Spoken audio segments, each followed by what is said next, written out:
বঙ্গ রাজনীতিতে পালাবদল হয়েছে। পশ্চিমবঙ্গে এখন বিজেপির সরকার।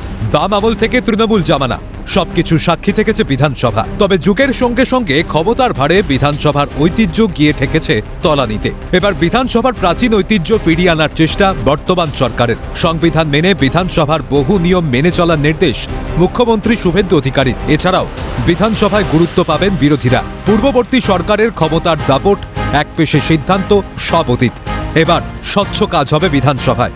বিধানসভা স্পিকার নির্বাচনের দিন স্পষ্ট বার্তা মুখ্যমন্ত্রী শুভেন্দু অধিকারী। সব মিলিয়ে বর্তমান সরকারের সিদ্ধান্ত সাদরে গ্রহণ করেছেন রাজ্যের মন্ত্রী ও নবনির্বাচিত বিধায়করাও। এদিন অধিবেশন শেষে তাদের বক্তব্যে স্পষ্ট, মুখ্যমন্ত্রীর সিদ্ধান্তে তারাও একমত। মাননীয় মুখ্যমন্ত্রী বলেছেন যে আমাদের কোনো মন্ত্রী বা মুখ্যমন্ত্রী কোনো এরিয়ায় গেলে সেই এরিয়ায় বিরোধী দলের বিধায়ক থাকলেও তাকে জানাতে হবে, তাকে সম্মান করতে হবে। এটা তো আগে আমরা কোনো খবরও পাইনি। কি বলছি বুঝতে পারছেন? এজন্য এবার সম্মানপূর্বক কাজ হবে। যে যেটুক সম্মান প্রাপ্য তাকে সেটুক সম্মান দিয়েই কাজ হবে। নমস্কার।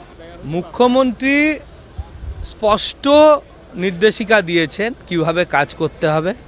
ওনার দপ্তরের সমন্বয় করিয়ে দিয়েছেন উনি, এবং আগামী দিনে আমাদের কিভাবে কাজ করতে হবে তার একটা গাইডলাইন্স দিয়েছেন। দুর্নীতির বিরুদ্ধে জিরো টলারেন্স, সিন্ডিকেটের বিরুদ্ধে জিরো টলারেন্স, মানুষকে স্বাচ্ছন্দ্য দেওয়ার ব্যাপারে অগ্রাধিকার। এবং দেখুন, উনি 7 দিনও হয়নি মুখ্যমন্ত্রীর শপথ নিয়েছেন। এখন থেকে আগামী দিনে মানুষের কি কি সমস্যা হতে পারে এবং বিধায়কদের কিভাবে তার মোকাবিলায় নামতে হবে উনি তার স্পষ্ট গাইডলাইন দিয়ে দিয়েছে। অপেক্ষা করুন, দেখতে পারবেন। আমার মনে হচ্ছে না বিমান ব্যানার্জি মতন ভূমিকা নেওয়া উচিত। স্পিকার নিউট্রাল থাকবে, স্পিকারের যা ভূমিকা, নিউট্রাল থাকা ভূমিকা, সেটাই করা উচিত, এটা আমি মনে করি।